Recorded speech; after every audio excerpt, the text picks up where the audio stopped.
Edusoft Robotics. Comprehensive STEM and robotics solution.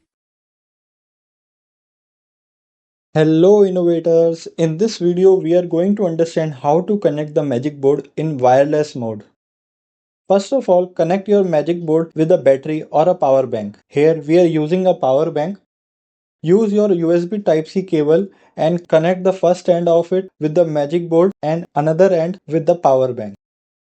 This will provide power to your Magic Board.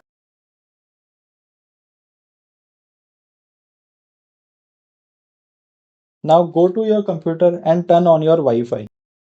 In the Wi-Fi section, look for the name Trix. Once available, use connect button to connect with your Magic Board. It will ask for the password. Type the number shown on the screen as it is.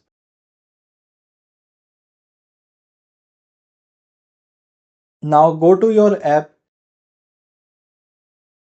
select the Magic Board, select blocks and click on wireless mode. At the top right corner, click on connect button. Once connected, the Magic Board's indicator light should turn green, confirming that it is connected successfully.